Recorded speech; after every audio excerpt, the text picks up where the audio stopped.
This is Roland Campos.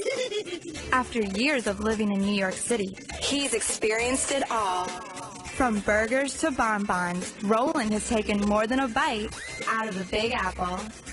He comes to you today, ready to rate all of New York City's food. This is the Food Court.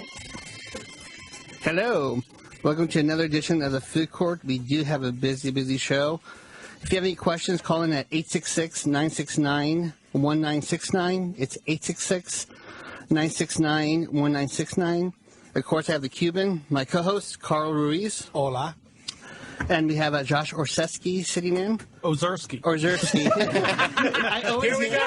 The show's already going downhill. Yeah. And we have the Cronut God himself, Dominic Ansel. Hi, guys. Thank you for having me here. Thank you for coming, though. I mean, I just ate your... What did we just eat? It was so delicious. That was the cannoli? The cannoli. It's cannoli de Bordeaux. It's one of our bestseller, actually. It's like this flan crepe batter that's cooked in a copper mold, and it has like a caramelized shell outside. It's so delicious. And we're going to be talking to... I wish his accent was like on my Apple. It is 12 o'clock. Yeah, we're going to be tasting the Cronut in a few minutes, but... you know, I've never had the Cronut. Yeah, I'm you know that I am really? yes, A-list New York food writer. Time Magazine. Yeah, Esquire. Esquire, now. yeah. But the Cronut, Dominique, and I went in to pay homage, but you know what? Your non-Cronut items are so good that it was more than a consolation. Yes, actually, what you had last time, Josh, was one of my favorite. The DKA stands for Dominique's Cunyaman. It's like this flaky, caramelized croissant, and this is our bestseller. We've been selling out since we opened the bakery, and it is still my favorite. I can't believe people don't realize that how amazing you're, like one of the top pastry chefs in America. I mean, just not with the Cronut, but you're just famous for the Enough with the Cronut. Cronut. How did you start? How did I start? Well, the idea was, how did I start the Cronut? No, your career. I mean, I'm sure you didn't wake up one day, stay in a Motel 6 and make a fucking Cronut. Not really. When I was young, I loved to cook at home with my father, actually. And after school, I decided on just starting my career as a chef. I was working in a restaurant for 2 years, and then in a bakery for a year. After this, I went to my military service in South America, and then I came back. Back up. You commando? Hold on, Chef Jason Bourne. How exactly did you go from making pâte choux to shooting people? Well, I was not shooting anyone, but at my age, back in France, the military service was mandatory. So I had to go do my military service. And I didn't know it was mandatory service. What do you guys do, like guard the grapes in Bordeaux? Well, we have like a special center in French Guiana, actually in South America. Okay. And so there's a military camp there. So I was called to go there, and I was actually working in the kitchen, believe it or not. Well, they're smart to use the resources that way. That's crazy. So after my military service, Josh, stop Facebooking the fucking Cronut. Not Facebook, it's just that way. He really wants to eat it. I want to get credit for being in the same room. After my military service, I came back to France. I bought a car with all my savings. And What kind of car? A really tiny French car. What was it called? The fuck you? It's called a Renault. The Renault, same thing. Renault 5, and it was very cheap, like $1,000. And I drove to Paris, not knowing anyone, and I just dropped off resume in bakeries. I did not even know where I was going. How did you choose bakeries? What was it? Because I've been a chef for 25 years, and I hate pastry. I'm not scientific. How can you hate pastry? I'm not good at it. I'm awful at it. How about eating it? I look at me. I'm like a veal. Well, pastry, like, to me, the beginning was cooking. I really love cooking. Then pastry was just an extension of cooking. Right. Pastry is a lot more scientific. It's a lot more technical, and I really love this aspect of you're cooking. saying I'm stupid. So Can I ask Dominique a pastry-related question? Yes, go. Of course you can. Dominique, here's a question for you that I have. It seems to me that there is you're an exception to this, but seems to be a strange gender divide in the pastry world. The women all make delicious pies and cakes and cobblers, like things that people actually like, and the men all make freakish and grotesque concoctions, horrible savory tweels, bizarre powders, revolting mustard ice creams. Now, why is it that men insist on making bad dessert? I don't know. I don't even know if it's man or woman, but It is. I would say there's a lot more subtlety in a woman, especially when it comes to pastry. A lot of the people that work for me, since I'm in the States, are actually women, and they're a lot more delicate. They have better taste, and they're more refined than guys in general. All right, well, there you have it. So he shut you the fuck up, didn't he? No, he agrees with me. What happened when Wasn't that him agreeing with me? What happened when you went in for a Cronut? You said it was a consolation that everything else was so good. I tried to come in and I figured I do my boss big shot routine. It's one of the reasons everyone hates me. And I figured I'd come in and say hello and I happen to have a Cronut hidden away, It works sometimes. I once had a guy in Dallas moved a panel out of the bar and gave me a 23-year-old Pappy Van Winkle shot. Ooh. So I thought that might work this time. The fact is, they go out by 8 o'clock in the morning. You run out of them, right? We run out about an hour and a half after opening the shop, so 9:30. Yeah, I saw Questlove was begging for one too. Questlove, Fallon, everybody in the mayor's office. What kind of pressure does that put on you as a chef and as a business owner that your fucking donuts are on Craigslist? Well, the pressure, that's the one I give to myself. It's very important for me to satisfy as many customers as we can. So it's only like 200, right? About 300 now. So we've upped the Can't production. you buy another oven or something now? It's so French of you. It's like now it's 201. How do you feel when Jay Leno made a joke about your cronuts, though? He made a joke about the line. Yeah. Did you go, okay, I finally made it with the cronuts? I mean, it's fun, people talk about it. It's something good. It's a pastry, and people talk about it. Also, it's important once again for me to serve as many people as we can. We have a very, very tiny kitchen. Right. And we do as much as we can, but we also have so many great items on the menu, like the DK, the Kunyaman, or the cannoli, and all the other fresh pastries that we have, and I want to keep doing this. How much is a Cronut? It's $5 each. Why don't you charge $25 for it? Because people would still pay. I want to be fair with everyone. I think this is the price you should pay for a Cronut, and I want people to buy a fair price for a good product. Very smart answer. Here's the the LA NSA is not going to version check of your Cronut. emails after saying that. Here's the LA version of the cronut. What do you think of that? It looks pretty bad. Well, I don't know. Our cronut is something very specific. We actually trademarked the word cronut, and I don't want people to get confused with what's out there. We have our own recipe. It's very specific. I work on the recipe for about 2 months and 10 different batches, and we came up with a product that was beautiful, and we want to keep it, and we want to make sure people don't get confused with what's out there. Yeah, we have a call from Bill. He wants to ask about cronuts.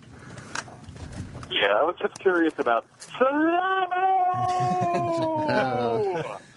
Is his phone freaking? Yeah, I guess so. Let's go to Lady Trekker in Texas. Yeah, what is it about crow testicles that the New Yorkers are going crazy about? All right. That's not funny. She waited all that time, and that was the joke. I guess. Well, at least we hope she gets in a massive accident. Dummy. That's what you get for saying bad Your things. brother's the best kisser you've ever seen. Yeah, but we might as well try the cronuts now, pass them out to us three. I think we should.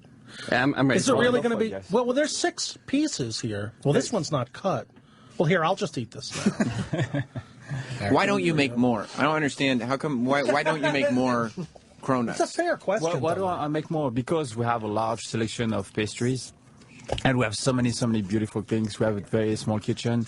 I want to keep doing what we do at the bakery. I want people to come for other things as well. So you're worried you'll just become a cronut store? Yeah, this is what I don't want. Right. I don't want only be doing cronuts. What happens if a cronut store gets built 2 blocks away from you? They figure out what you're doing, and now nobody's lining up anymore because Sam, this isn't Radio Shack. This isn't Radio Shack, Sam. Explain it to me. He's as French as Zorro is Mexican. So another French guy can't make cronuts? No, they're not here. There's a. I don't know if you know. What's important to know is that we trademark the word cronut.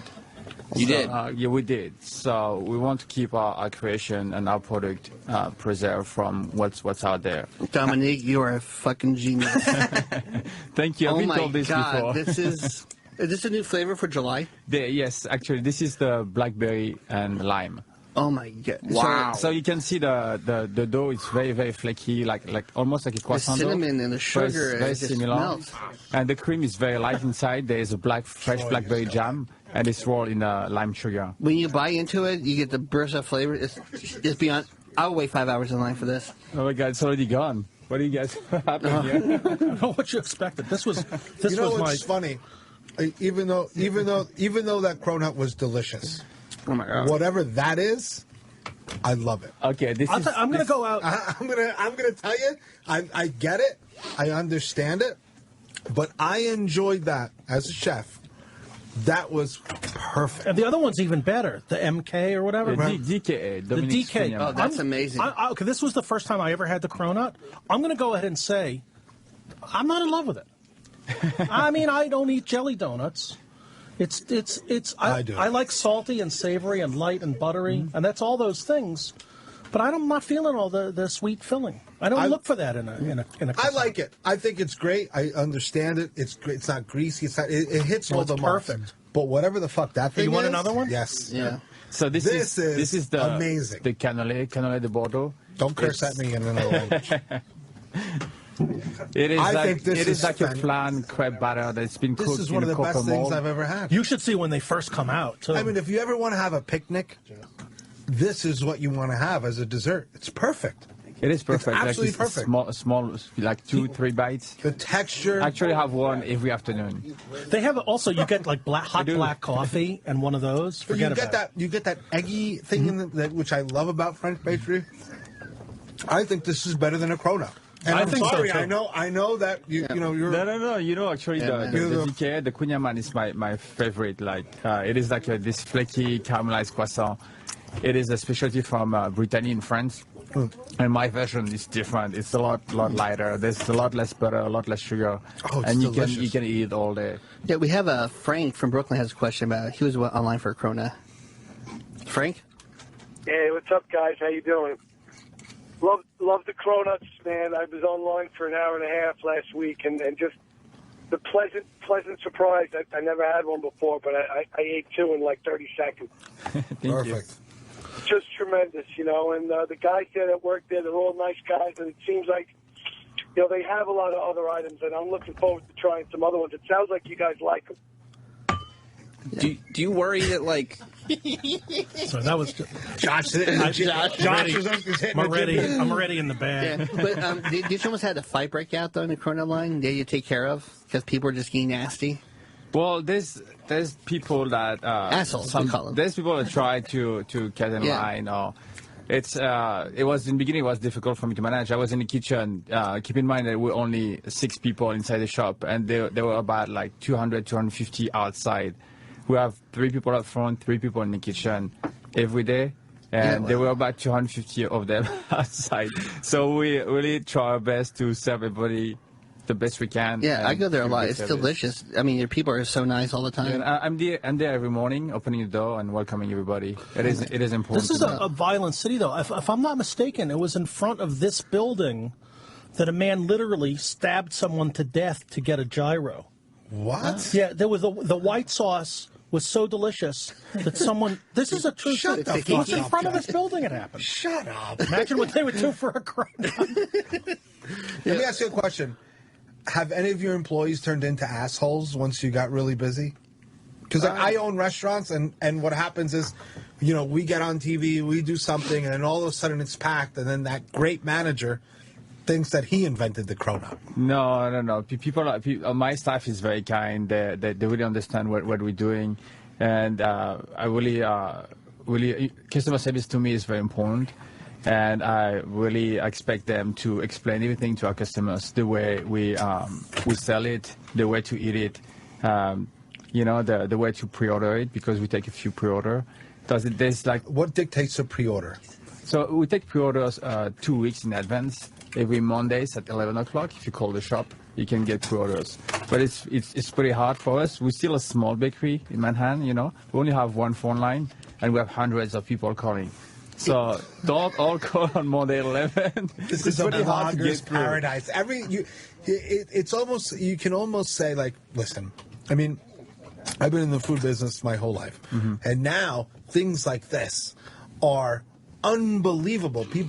It feeds people. Only one phone line, only 4 employees, only this. Makes people even more rabid and rabid and rabid. What I'm scared of, because I eat your product and I think it's fantastic, is New York also has a dragon tail. And what's going to happen when they decide, fuck the Cronut? Yeah, the Cronut backlash. That's coming for sure. Well, I'm terrified of it. I'm not at all. Because I think your food's great. We were doing amazing before the Cronut.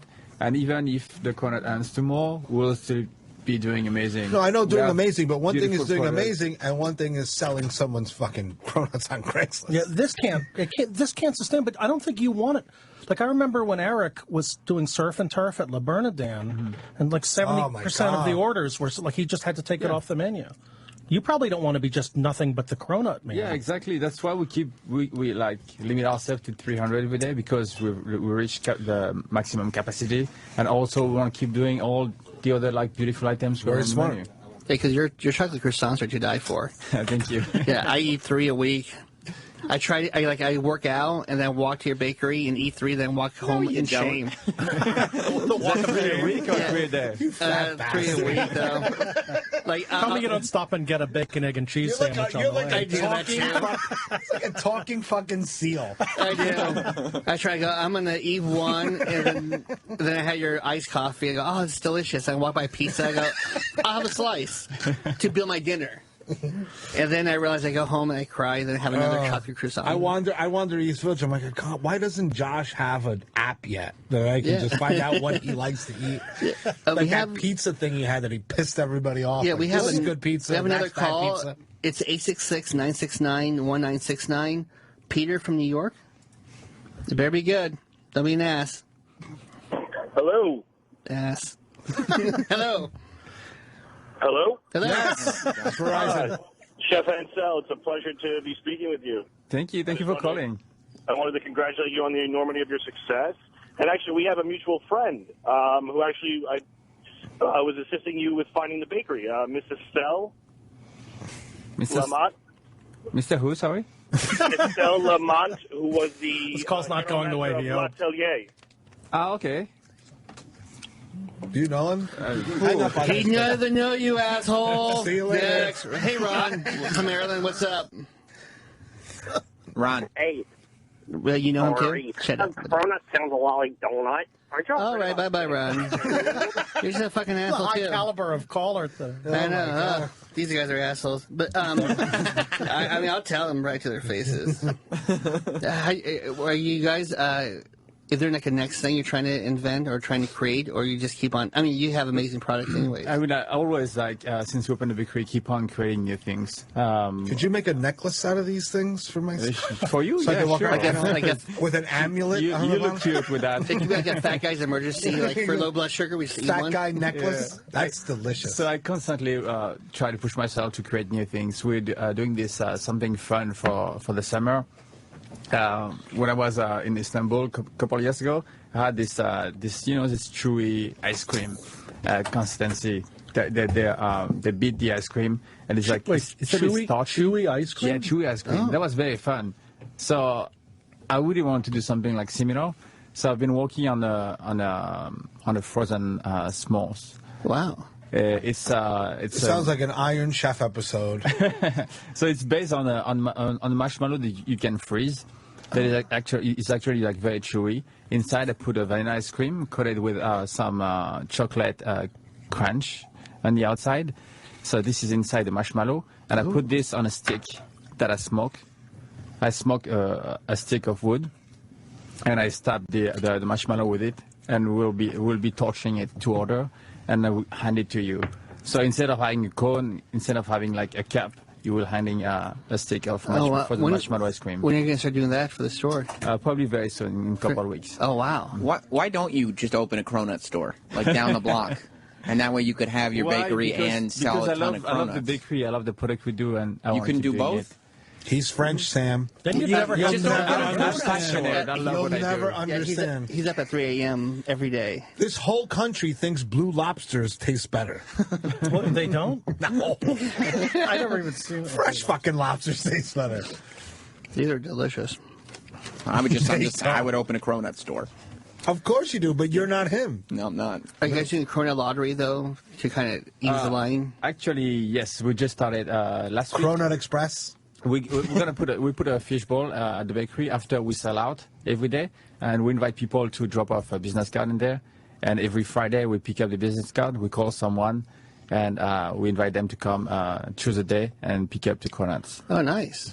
No, it's too bad all due respect, it's too bad you're not single, because you have a commodity now that is of matchless attractiveness. Let me tell you something. Thank you. Your wife is hot, bro. You're lucky you're not single. You're really. I'm very lucky. You know how many gross girls I hooked up with when I was single? Don't tell me. Like a chef, like, you smell like smoked salmon. I was like, after a big catering job, gross. You don't want to. They have a lazy eye. It's just, I heard that belly locks was an aphrodisiac. that was my underwear's nickname in the 80s. We'll try this guy, Larry in Tennessee. I hope you're good.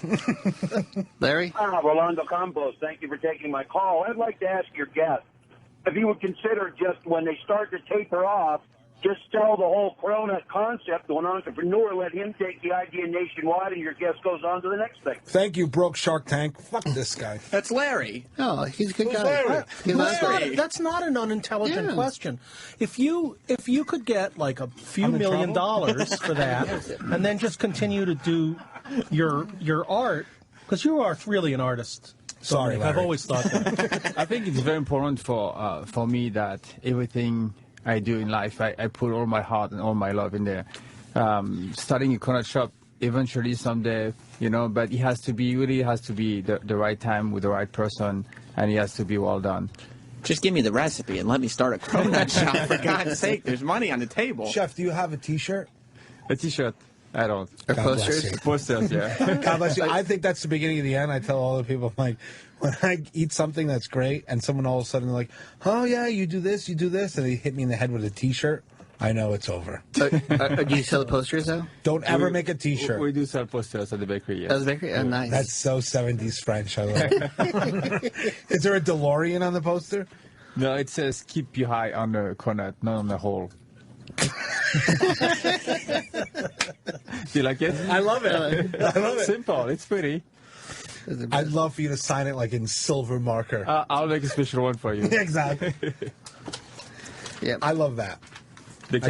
I can't pronounce it. It's like a curse I really have word. one every afternoon. Every afternoon? Every afternoon I have one. I have 3 times that every afternoon. That's why I'm built like a veal. we have a special call for the Cuban, Dan in Miami. What's up, Roland? Hello. Hey, Cronut guy, other guy. Hey, Cuban, I'm just wondering, what's your, favorite comfort food you got? I know when I have a shitty day, I just want a steak and a beer. What's on the top of your, want list? A want list for what? To have a steak and a beer? What's your favorite comfort food? If you have a shitty day, this is what you're going to eat to rebound that day. He doesn't eat, he drinks. I drink a lot. The favorite comfort food, number one, being a New York City guy, is Cronuts. A free party. Sometimes you get invited to a free steak thing or something, and the food's good. But besides that, I don't know what my comfort food is. I don't have comfort food. I'm stressed out all the time. I have restaurants. I'm pissed off, and no, nothing's comforting to me. I have an answer. It's the other guy. Josh does. Josh is super. This is the other guy. The Uber answer guy. The answer to your question, Mr. Florida Man, is I would like to have 2 grilled cheese and bacon sandwiches on double-seeded rye bread, slathered liberally with margarine, and double-stuffed with drained, crisp, chopped-up bacon and Kraft American cheese. That's a full-blown psychopath right there that has that list. Thanks, gentlemen. That's like a death row list. Yeah, if you're in the New York area, it's Dominic and Sill's Bakery at 189 Spring Street. You can call reserve your Cronuts at 212-219-2770. Oh, I forgot to add the other number. Really? With rye bread? 2773. At 73. Never had it. I forgot the other number. My bad. Really? And it's Dominic Ansel on Twitter. Rye bread grilled cheese. That's weird. You got to realize, the classical white, for just cheese, you need white bread because the cheese is the bread is so ephemeral and insubstantial and cloud-like. I didn't know the bread was a chick. If the bread was a woman, it would be like a Keira Knightley or something. But the rye bread... She's smarter than me. I don't find her attractive. No, but the rye bread is like a Christina Hendricks. You know what I mean? I know what she's saying. All right, so that's what I'm saying. Thick. I'm looking for Wendy Williams at 6 o'clock in the morning. Well, now you're talking about my dream gal. She probably had quite a few Cronuts. Wow. Yeah, we have the Ubon family staying outside. They're known for their barbecue from Wazoo, I think, Missouri or Mississippi. Sisters are They're good bringing ribs. Is that right? Yeah. Damn boo. Glad we had dessert first. Stoner show. Roland, why don't you tell everybody again who's here? This is for the Ubon family, right? The Ubons. Tell them who's in the studio, though, everybody. We have the barbecue princess, Leslie Rourke Scott. Hi. And then we have Adam. Yeah. And David. That is me. Yeah, what's going on? The Ubon family, they're here to bring some barbecue for us. Man, Leslie brought barbecue all the way up from Yazoo City, Mississippi. Wow. Can Chef Dominique eat barbecue? I just want to watch Would you like some barbecue? I love it, yeah. Yeah, this is Chef Dominique. Great. We'll fix you some sandwiches. Ooh, Can I have one without the sauce? With the sauce on the side? Sure. And they also have their famous restaurant, Bloody the Mary Crow's mix. Nest. We also brought got that. Ubon's Barbecue Bloody Mary mix with Cathead vodka, both out of Mississippi. Oh, wow. Ooh, that sounds delicious. Were you guys here recently, or just? We were here for the Big Apple Barbecue Block Party just a few weeks ago. Oh, that was amazing. The Cuban and I, we went, and he knows everybody, so we were treated like rock stars. You gotta come say hi to us. Yeah, we went to Pat Martin. Pat Martin? Yeah, Pat Martin. I love Pat Martin. He got us, awesome. Yeah, he got us pretty fucked up, so we didn't know where we were at some points. Pat Martin plug. He just opened up a new restaurant yesterday in Mount Juliet. Yeah. Go ahead, go check it out. It's Martin's Barbecue. Yeah. Oh, nice. Yeah, he's gonna be calling in soon too. I was like girl interrupted that at guy. that barbecue. Another Michiganer. He's Yeah. awesome guy, man. Yeah, we walked around the barbecue festival, and he was like a rock star. He said, "Give him a sandwich," and they just tossed us food, left and right. Then booze, the Coors Light, the. Who was the guy cooking with all the fake wood and shit? And It's some guy Alex? from Georgia. I got Some guy from Georgia, Josh. You had to see this guy. He was so backwoods, it was creepy. Yikes, that makes me frightened. I wanted him to have a kissing booth, and his sister was the only customer. Yeah. It was awful. It was awful. This was the first year in, I think, 9 or 10 years that I didn't go to the Big Apple Block Party and regretted it. I know you. You had some kind of quiet protest about it. What's going on? I got to take the fifth on that. No, I mean... I know you, Josh. What pissed you off? Who pissed you off that you didn't go to the only viable barbecue thing in New York City? Okay, pack the fuck up. The best show in the world, okay. Utopia. Thank you. But barbecue, Southern style barbecue, why the fuck weren't you there? Lighting fires And if you think on the city streets of Manhattan. if you think I wasn't waiting for you to ask you, because I was looking for you, and I was looking for your responses to the shows, you didn't say a goddamn thing. Fine. All right. Well, I have multiple reasons that are not true. I guess the reason that is true is that, like, I gotta say, I mean, look, I mean, obviously I know everybody, so I can go behind the scenes. What the fuck happened, Josh? I mean, honestly, I was high. All right, that's good. All right, now I was watching Columbo episodes of Netflix and eating cereal. That's the perfect time to come. God, why did you just say that, man? I think it might be unprofessional. I'm sorry. It's high and didn't That's go to a not barbecue? unprofessional. Yeah, get the munchies, eat away. Because it was amazing. Because we were going to try the Uber Online was so long too. It was amazing. Yeah, we had a really great showing. We, I think we served probably 2,500 Bloody Marys. You gave me the finger when I was trying to get. Did some it? food. Did Yeah. you? I No, apologize. That was him. That was not me.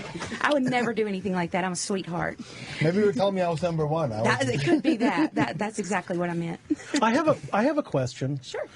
How did Danny Meyer alight on Ubon's out of all the many great barbecues in the Deep South to represent that region at the Big Apple Block Party? I'm going to jump in just because Leslie's too nice to say it. It's Ubon's, like YOU-BAHNS, and it's her grandfather's name, Ubon's. That's why you're in fucking trouble. That's why you didn't go. It's my fault. That's why you didn't go, because you don't know how to pronounce these southern names. I said Ubons, and then everybody took it that way. So I'm the tard. We got really lucky. We, you'd rather be lucky than good most of the time, and we got lucky. Somebody pulled out 2 weeks before the block party, and Mike Mills, who's with 17th Street and works a lot with Blue Smoke, invited us to come. So they found us in Yazoo City, Mississippi, and we drove it up. Oh, nice. Yeah. Now, you know what's something, I just want to say parenthetically, this is not a well-known thing. Wait. What is it? Parenthetically. That is to say, interstitially and aside and laterally from the point. I didn't know what it meant either. I just fell into a fucking wormhole. Straight up. I'm in 1987. Is it, I don't want to get anyone in trouble or make the Union Square Hospitality Group look like anything but Yes, the you are, first-class Josh. You're loading this organization that it is. At one time, the barbecuers had to schlep all the way up from some place, and they only got $250 in travel money, and they weren't allowed to sell any barbecue. Now, is that still the case? It's a little more than $250. It's a charity event, and so the charity is it's a city event. park. I mean, what are you going to buy a lawnmower? Like, how many lawnmowers can they buy? I never understood that. It's a block. It's one block of city park. Why do they need? I never understood that. Bullshit. I call bullshit. The barbecuers, like Ubon's, that's who should be keeping the money. Yeah. Instead of they throw them a crumb like you can sell your sauce. Yeah. We couldn't sell our sauce this year. You couldn't even sell my sauce. outrageous. Wow. It's okay. It's okay. That's not cool. Even the Cronut guy's pissed. Actually, you know what? I'm watching everybody man pissed, yeah. It is cool because now you can just go to Fairway and get it, so you don't have to get it at Madison Square Park. Oh, nice plug. So First plug of the show. Let me try it. I want to try the sauce. I heard somebody say Meshuggah before. So. That was me. All right, I'm in the try try. it too. Wait, is this a Bloody Mary or sauce? No, I want the sauce. Well, you're going to have a pork sandwich. Just give me a little bit. I want to try the sauce straight up. Josh is a very serious food I'm a writer. Kansas City Give barbecue him the goddamn society. fucking sauce. I'm a certified judge for the Kansas City. Yes, I am. Actually, I had to pay for his car service. Get him the fucking sauce, goddamn! You don't like it? I find it hard to believe you personally. He did. Really? Yeah. I'm a big fan. You know what? I'm going to buy you a cheeseburger. I'm going to make it up to you. And I'll guarantee that it'll be free. Where will it be? The Brindle Room. That's the best cheeseburger. Bullshit. This is... Oh, no, you really? Bullshit, yeah, Mr. okay. Cutlets. Step up and eat it. Then tell me it's bullshit. They're delicious. It sounds like this guy I'm getting a free hamburger one way or another. This is wonderful. Thank you. Yeah. Thank you. Just for everybody out there, Josh has his pinky out. But I'm not giving the shocker. It's just to try it, you know. I'm giving you a lot more respect. You're a KCBS judge. I'm That's a KCB. awesome. I judged the Jack last year. Oh, that's awesome. We've been about 4 or 5 times. I watched Wimbledon in the at a last- bar today.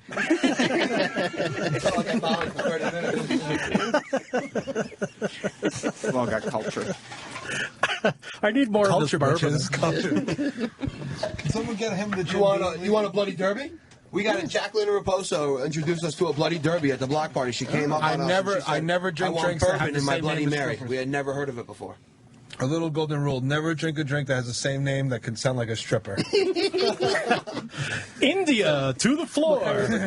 Bubbles to the ground. Remember, give you guys a ticket. Free buffet after 6.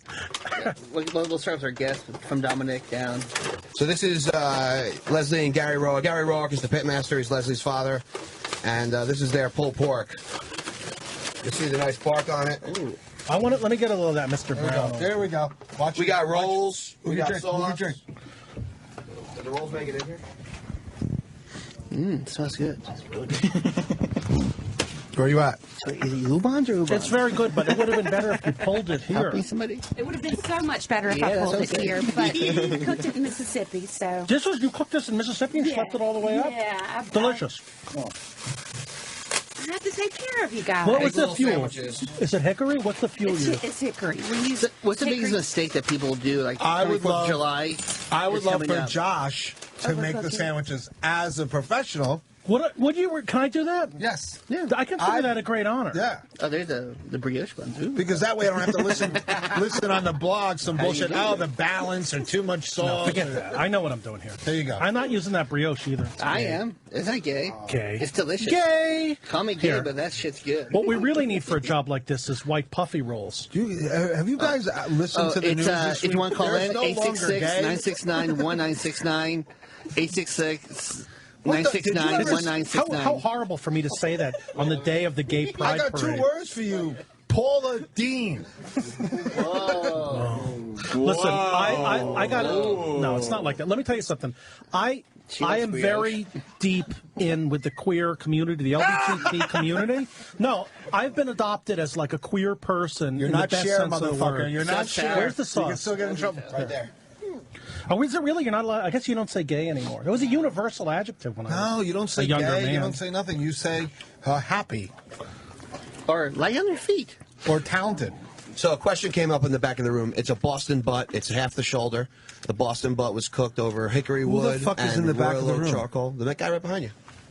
Your friend. Oh, my buddy. This is a good sandwich. You brought him. He's gets asking this all the one? good questions. Oh, okay, yeah. He asked what kind Dominic. of meat it is. Yeah. He's a hardcore dude. It's the Boston butt, and they cooked it for about 14 hours over hickory and royal oak charcoal, and then they wrap it in tin foil and they let it get happy for like another 4 or 5 hours. Oh, yeah. Yeah. Brian. Oh, thank you, sir. No, we don't do a brine. No, we don't do a Did brine. you inject these? We did not inject these. They're old This school. is- They don't. yeah. They don't like inject or any of that stuff. We will for competition, but for the restaurant, we don't inject. What's the biggest mistake people are going to do this, like 4th of July weekend when they barbecue? Do they They're overcook gonna it? overcook. How Yeah. do they cook it evenly? Is this You just have to keep your temperature even. If you stick around 220 and don't get just crazy with it. in my it'll idiot be friends, they fine. put like a pound of lighter fluid No. and then light it. And then no. it tastes like lighter fluid, Yeah, right? and they have the shits. One of the right, it's the I do, it scares me. it's the charcoal briquettes. They're put together with petroleum products, and so we use lump charcoal. We use hickory wood. We don't mess with the briquettes. So. Can I ask you guys a question? Sure. Do you, Roland? You That's are how you a barbecue. fat. No, he's doing it right. Man, There's this barbecue is all delicious. over the desk. I was making your sandwich. grossest person You know I've what? ever I'm seen. gonna. This is for you. I'm gonna make this. I was gonna make it for him. I'm making it for you. This is so instead. good. Let me This ask is you guys a question. really good. You guys are obviously in business, and you guys are making money. No.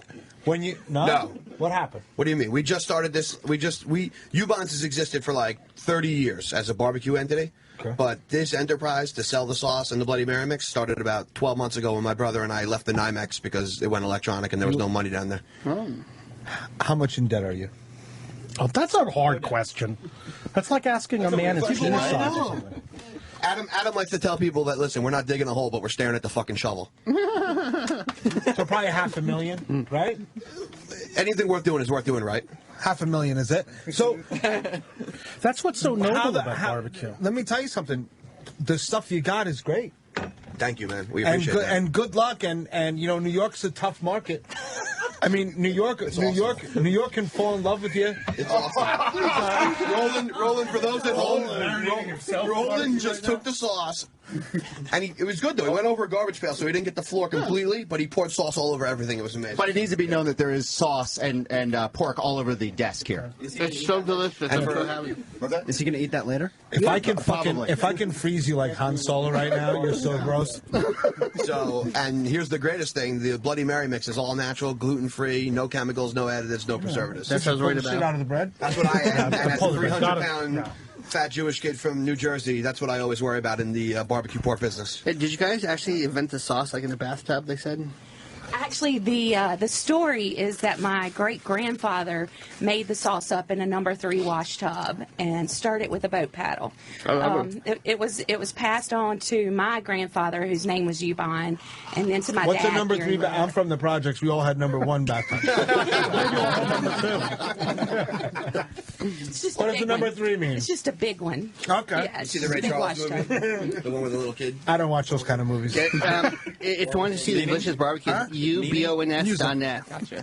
Yeah, ubons.net. ubons.net. And again, if you want to call in, it's 866-969-1969. And we're on sale in Fairway for the next few weeks, and Central Market in Texas is selling it. So we got a couple of people that have jumped on board, and we're really excited Are you guys going about to do it. like a pop-up restaurant in New York? Leslie? We'd love to. We'd love to. Well, let me tell you something. Dominique said he'll make you a barbecued cronut. Actually, I had this. That means fuck you in French. That was amazing, guys. So we have a pulled pork sandwich at the bakery because we also do lunch. I had it. It's so good. Whoa! Wait a second, man. I'm not a competition. Everybody stop. So do you have liquid smoke in your sauce? Josh, No. I'm asking you right now. Could you be my Starsky to the hutch to find out what the fuck's going on now? He's doing barbecue. I have to say, barbecue. Get in there. It's Get a in there, Pitbull. roasted makes pork me a little- shoulder. Roasted pork shoulder sandwich. It has nothing to do with it. This is amazing. My Well, then partner's it's not barbecue. looking at the crime scene. Go ahead, partner. No, I just said, I mean, it would be like if I was going to, trust Mike Mills to make, a creme brulee or something. Well, let me tell you something. We can name drop for the next 6 fucking hours. We have hours. a cheesecake on the menu, and invite you guys to come and try it. This is a very, very specific cheesecake. It's not like the classical American cheesecake. It is very light. It's made with ricotta cheese. It's poured on top like a creme brulee. What time And should it we has be a little. I'm sorry. What time this evening should we be there? Anytime. I will say in Dominique's defense Dominique thinks you're a pussy. that one of America's greatest barbecuers, a man who I think will be calling in at some point today, actually got his training at Daniel. Did you work at the same time when Adam Perry Lang was at Danielle? No. It was early. It was a few Yeah, years yeah, early. He was like with Riyadh and those guys. Yeah, he'll be calling in an hour. Oh, nice. This is. I keep eating this. Well, you should. It's very good. I like all the brown, Mr. Brown. I like all bar. The smoke flavor. How do you get the smoke? What kind of chips do you use? It's called barbecue, Roland. It's during the first 4 to 6 hours of smoking, we add hickory wood to our fire, and so after that amount of time, you really can't get a lot more smoke in unless you do the fake smoke, the liquid smoke, and we just feel like that's tacky. Liquid smoke's just tacky. I gotta tell you a story that you're gonna die for because I know you're a big foodie. You went to First Union Bank and you asked them for $100,000. No. So people ask me all the time why I'm so stupid that I went into this business, and it's a story that her dad Gary Roark told me, and it's worth telling. When he was growing up, they were pretty poor, and the only time they made sauce was when his father got paid, and he'd go home and he'd have money and he'd get sauce, he'd buy the stuff to make sauce, and he'd buy chicken. And Gary told me every time he made sauce, he would cook barbecue chicken that night. So one day he tells me, he's like, so the people in town, when they saw the white smoke, it was like they were electing a pope, right? When they saw the white smoke coming out of the backyard, they would come over. And I was like, I'm in New York. I'm like, oh, they come over for chicken? That's cool. He goes, no, man, chicken's way too damn expensive.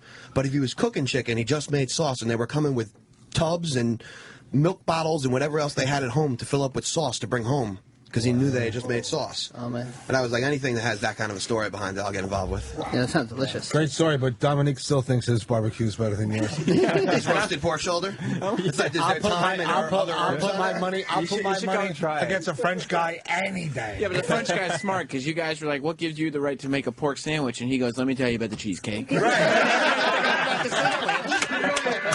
good. Everybody just moves on. They don't have to win a war like that. Against 866-969-1969. Like over here, me and Troy, we go to Mighty Quinn's Barbecue here.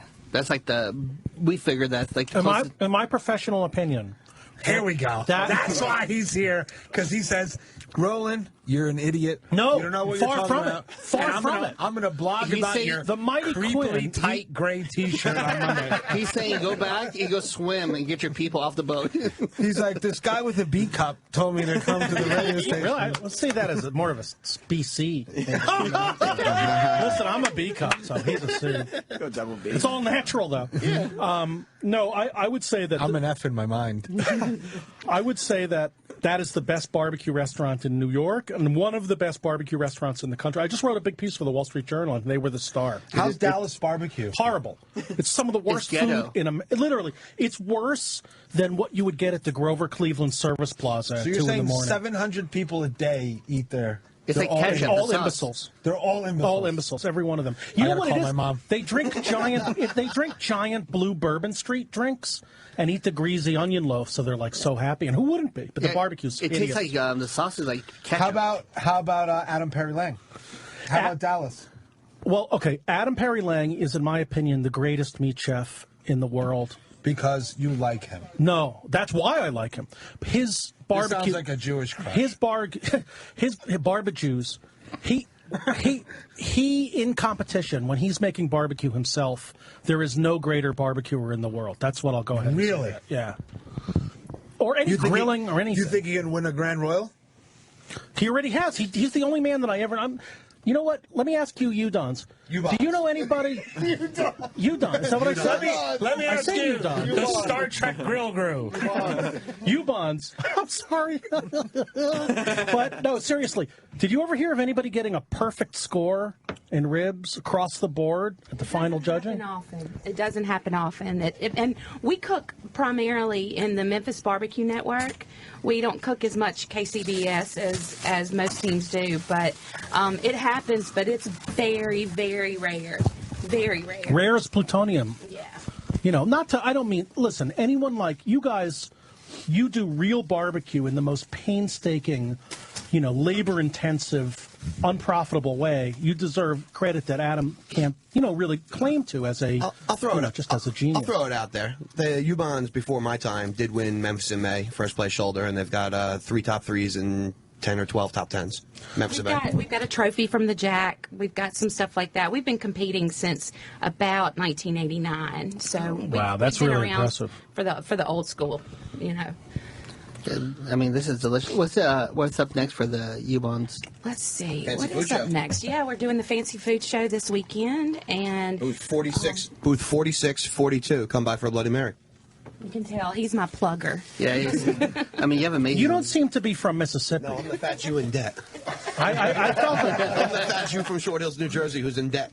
Will you explain to me how fat Jews manage to insert ourselves into every significant cultural tradition besides our own? It's kind of a mole. See, there was a story. A Mishkite mole. I like that. That's what I'm going to call you. Well, everyone's been calling U-Bonds the U-Bonds barbecue family since millennia began because of their hospitality. They've been coined notoriously hospitable. I looked at Gary, the pitmaster, when he was up here in New York, and I said, Gary, you don't realize it, but you're really the U-Bonds barbecue mishpucha at this point.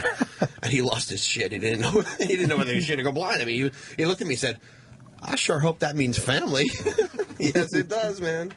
But I was at the Big Apple Barbecue. You guys were just talking about the Big Apple Barbecue block party. I thank Union Square Hospitality Group and Danny Meyer for putting me into this whole thing because 6 years ago, I was there with my family. And I like the way he's saucing the meat right now. Well played. Look at you. Fucking food porn, huh? I'm at the party. I mean, listen. That's awesome. He's doing it right. Yeah, Give me a little more. Throw some more on there. Yeah, we have a phone call. We got from Kentucky. Someone has that barbecue question. Oh, shit. I know. Oh, here we go. You're on. Hey, Roland. Hey, guys. How you doing today? I love the Munsters. Hello. Well, let me tell you, there's the world's best kept secret is Monroe County Barbecue. I don't know if any of you guys know about it. It's in a little town called Tompkinsville, Kentucky. About 12,000 people at the most in the whole town, and there's about 15 barbecue joints, and they just mainly do pork shoulder, and they of course use bourbon in the sauce, and it's in South Central Kentucky. Have any of you heard of Monroe County, Kentucky barbecue? All right, answer your question. Matt in Buffalo. No, Matt in Buffalo. There you go. Fuck your plug. Yeah, That's so mean. Yeah, it's off a dirt road. Give me another of those rolls. Hello, Matt from Buffalo. Fuck your roll. Roland, how's it going, man? Good. How are you? I'm doing all right. That I is know you're a Nixon barbecue and a radio show. in New York City, so I was hoping you could help me out. I'm looking for a really nice Italian restaurant in New York City. Planning on heading down to... How much you want New to York spend? next month. Go to Scarpetta, my buddy Scott Conan's place. Scotty hasn't been in there since Ford was president. I love a great guy. I love Fuck Ruby you, Rose. fuck you, Josh. Let him go. He's a good. I'm sorry. I'm such an. He's asshole. a good chef. Can Listen, I make a recommendation too? Sauce in the Lower East Side is a great Italian restaurant. yeah, that's from a cool guy that gets a lot Italian of girls. food in New York? I'm a married guy that's going to be 40, so if you want to go to a place like that, go to Scarpetta. If you want to go to what? So it's sauce. He has abs. Yeah, All that. I'll throw again, Piccolo Angelo out there. 866-969-1969. We have the Cuban here, Josh Orseski. Oh, Zersky. Zersky. Yeah. I feel so much better than him fucking up our name. He fucks everything. He's running the whole fucking show. And Dominic Ansel, and we have the Uwan family. Oh, again with this guy. Is it Uwans? Yeah, Uwan's family here. So on the... Oh, no. Okay, let's take a break, Roland. Yeah, okay, we'll take a break. Who And, wants this sandwich? This is a very good one. We'll take the call, then take a break. I don't really care about other Kentucky. people's Sandwiches in the back. All right, Kentucky. This is... Hello? Hey, I want to ask you about there. I make smokers, and I've made them all different shapes, and it seems like I actually get a better smoke out of a square smoker than like the round, like the old cylinder type. Do they notice anything like that? We use the backwood smoker, which is a upright kind of box smoker, like you're talking about, with a water pan in the middle of it. A lot of guys do use the sidecar. To be honest, if you burn enough wood and you burn it long enough, you're going to get your nice smoke ring. Yeah, I take them out of old propane cylinders, make them out of old telephone boxes, all that kind of shit, man. You know, it looks kind of cool and nostalgic at the same time, and cooked for. Right on. Ubon's first smoker they ever used was an upside-down filing cabinet or a refrigerator. What was it? Refrigerator. All right, guys, appreciate it. Thanks. We're going to take a quick break, and we'll be right back. Don't go anywhere. Roland's Food Court will be back in just a moment.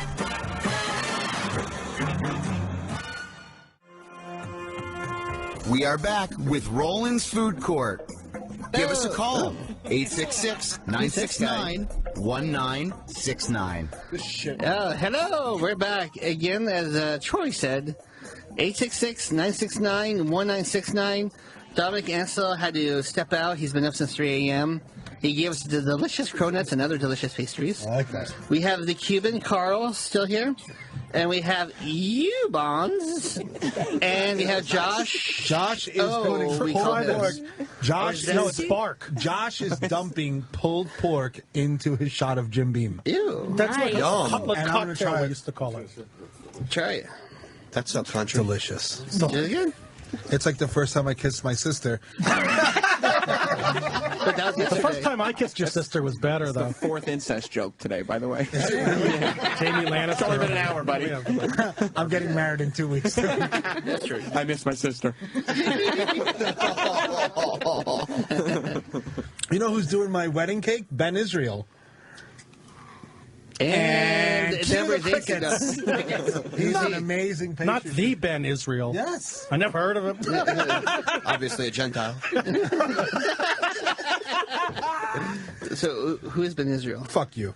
Who is he? I don't care anymore. Neither has been Israel. Who is he? I'm just trying to be cool. I'm just trying to do like a little private piece, but I guess that doesn't work. No, that only works for Josh because he drops the real shit. Yeah, right. And I've been Israel. Like, who the fuck is that? Dude, he Sylvia did a show on Weinstock. That's who the. That's He had a show on the Food Network, Ben Israel. He did the whole thing with the cakes. And Oh, your freebie connection. Hoping to get a discount on the cake price. This motherfucker, I brought him here. He's going to ask me for. I gave him part of the cronut. That guy. Yeah. I don't even know who he is.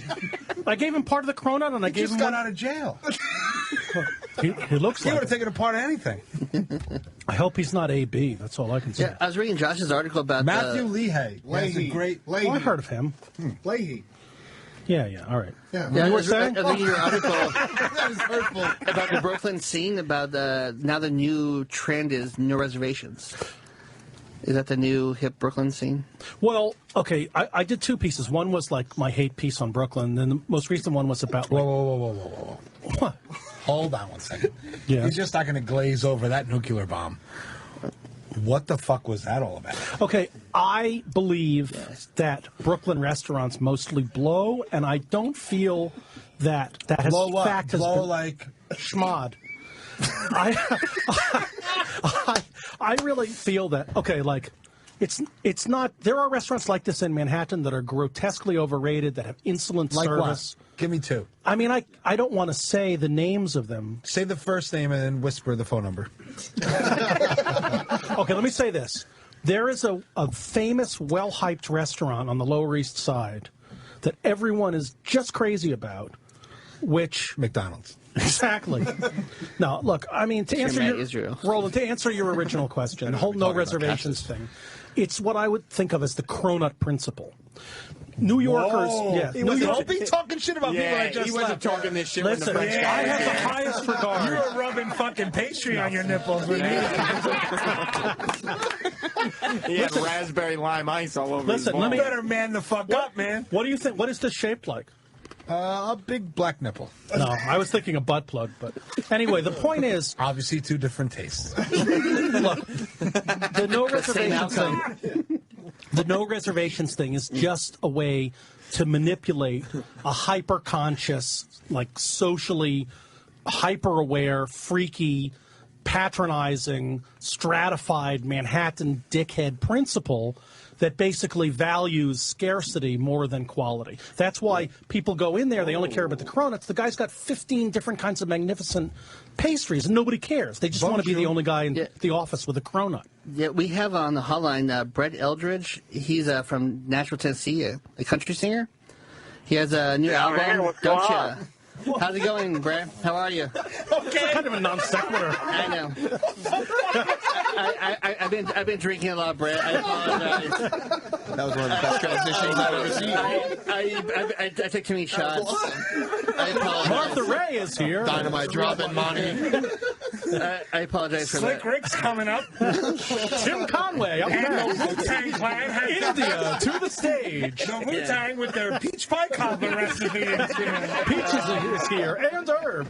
Well, I've been carrying this drink. Is that guy still on the phone, or did we hang up on him? No. Hey, Brett, how are you? What's going on? I'm hanging out on a lake in Folsom, California. Oh, nice. Now, prison? Yeah, right next to Go. Nice. Are you playing a concert there tonight? What's that? Are you going to do a concert tonight? We're gonna have a drink on stage. We're gonna play. We're gonna jam it out. Yeah, we're just having a drink on the lake right now. Yeah, no, we've been drinking here too. In Nashville, what's your go-to spot? Idea. What's your go-to spot in Nashville while you're there? What's my spot in Nashville? Yeah. For restaurants or bars? Going out on the town, you got to go to Robert's Western World, and you got to get the burger or the recession special, which is a fried bologna and. Does anybody have any Adderall or anything? Yeah. I need to stay awake during this. So we have Josh here. He's very, very drunk. So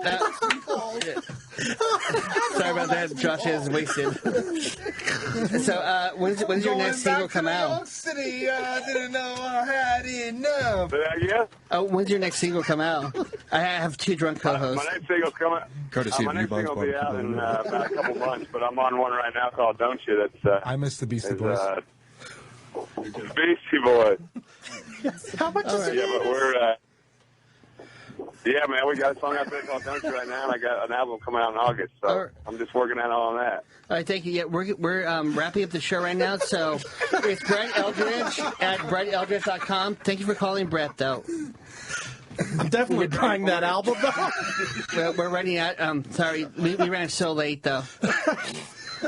Thank you, Brett. Yeah, man. Yeah, see you. Sorry, dude. Yeah, thank you. Bye. See you soon. That's all right.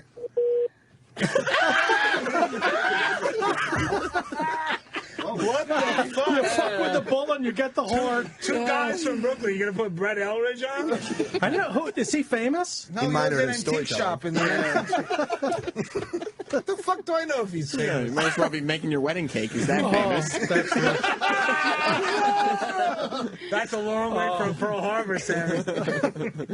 Yeah, no, I didn't know how to. How do you say that? Ease into the call, like hello. Yeah, So Roland, we were you from really- Brooklyn, Cronuts, and then we're like, hey everybody, hello. Oh, actually, Joe McHale wants to call in. No, he doesn't. Yeah, he does. So Joe McHale. He's my buddy.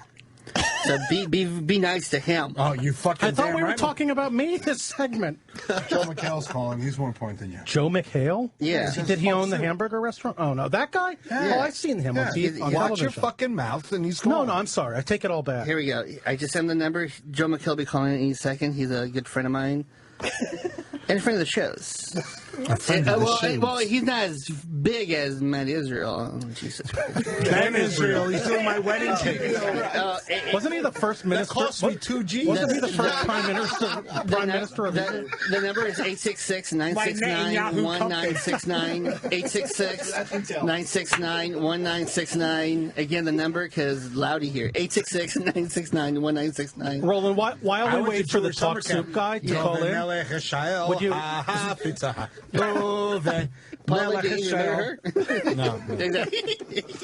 While we wait for the talk Yeah. soup man to call in, is there anything that you want to draw on my rich, kind of like cultural? What's the best burger in New York? The Brindle Room. Oh, Good news. Why? The talk soup man is here. Why? Why the Brindle Room? I don't have that number. Is the talk soup man coming on, or can I answer? Pat Martin's coming. Just called in, but I have to give Joel the other. Can you tell me the number through my headphones? Watch the show fall apart. Oh, sorry. And It's like the sorry. Hindenburg. There's Saul. The wheels have completely come off at this point. We're all drunk on pork bark, and Yeah, I'm pork. Barbecue It's definitely Bloody the Mary pork. next Meat drunk. The 3 bottles of Jim Beam had nothing to do with it. Roland's giving out the freaking. Did you ever have the Jim Beam Black? Oh, it's fantastic. No, That's but I've had Jim Bleem and then. Jim Bleem? Have you had a lot of Jim Bleem? We'll get him up. Hey, Like some more Bleem? hey, Pat. How are you? No, Josh is hunting me down. Hello, Pat. How are you? Hey, what's going on? Yeah, we have the U-Bonds people here. Hey, Patrick, it's the barbecue princess. What's up, sweet? Hi, how are you, sweetie? All right. All right, let's. Oh, come on. They're not wanting us to catch up on the air, I don't think. What? Let's cut to the bullshit, Pat. Right now, this is the Cuban. Listen, you're in the middle of opening a restaurant right now. How many people are freaking the fuck out right now behind you? There's a lot of them freaking out, and I'm about to be freaking out, Leo, if you don't get these fucking cabbage off the face. I love this guy. I'm serious. I'm freaking out, man. It's actually been smoother than I thought it would. Or it was smoother than my first couple openings, but it's still, there's never a new restaurant that opens that's not out of control, So a lot of new employees, they get freaked out. I had 2 girls cry. We've already had 2 people hook up in the cooler. All right. Hey, Joel. Hey, Joel. Hey. Thanks for calling in. We have. That was the previous host of Talk I Soup. have Josh Orzetsky here. Orzetsky. And the Cuban Carl Ruiz here, and Dominic Ansel just left. He brought us 3 cronuts. He did 3. Wow, that's very generous of him. They're fantastic. Did you try them yet? Holy shit, a real Because he was like, this is all I'm going to bring you. I asked for 6. He went, no, 3. I said, Yeah. all right. People are selling for $40 on the street. Yeah, now they're going for $140 a box. Yeah, and Dominique even said it's not the best pastry in the place. I mean, it's right up there. But we he covered likes it. we covered that all. You already covered that. All right. Well, how is it to be then so I guess famous? Should I hang up? No, I'm No. kidding. How have you been, though? Where are you up to right now? I am driving, going to dinner. I'm you here driving in your your hybrid? lovely city of New York. Oh, nice. Where in New York are you going to? I'm not going to tell you. Oh. I just realized I had a few too many of people that I'm just going to go to Times Square and spin around in circles with my finger pointing and blindfold and just stop. And I'm like, that's it. We're going. That's it. We're Nice. going to, we're going to Sparrow. Oh, very nice. Oh, I thought you were going to go to Bubba Grump's. They have the best view. What? That's the drunk version of Bubba Gumps.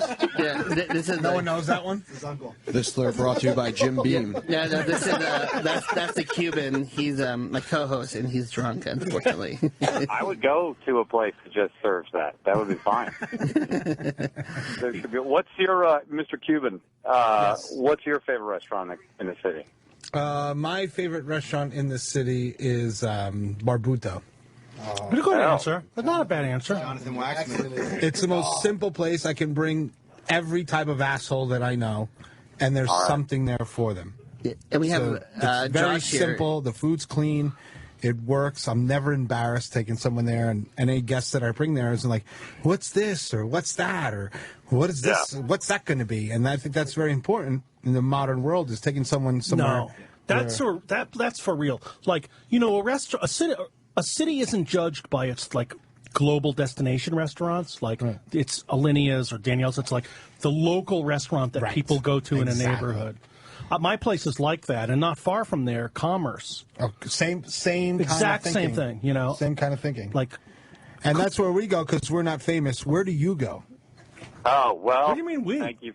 We white man. Compared to him, we're not famous. Thank you for saying that, and I'm glad we don't go to the Tonto and Tonto. What's supposed to be better, Daniel or Jean Georges?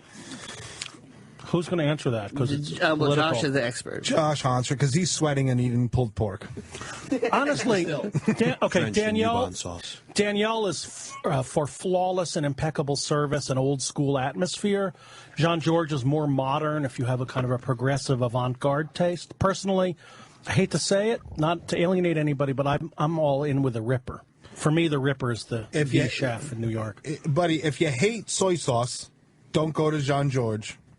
I mean, don't go to Jean George, and if you're fine with it, go to Danielle.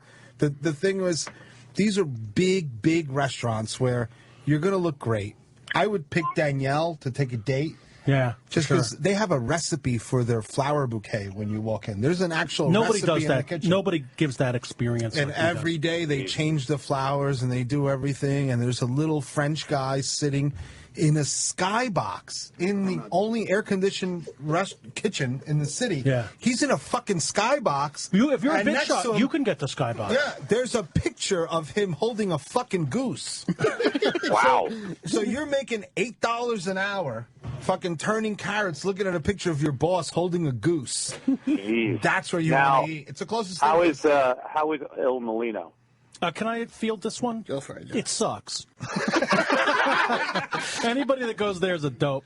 It's a bunch of grease balls and tuxedos. I just want to jump in, and we just found out where he's going to dinner. Oh, we did? Yeah, because he asked two places, and all of a sudden he asked a place that's not even close. He's like, "Where's it?" Yeah, right. That's where no. Joe McHale's going. That is, I will say categorically, it is not the place I'm going. So you already know where you're going. These questions is all moot. Yeah, no, I'm just because I've been here. I'm staying in New York for a while, and I want to. Are you staying at the London? No, God should. no. I mean, even if I was. Are you staying in the Red Hook Service Plaza? Yes.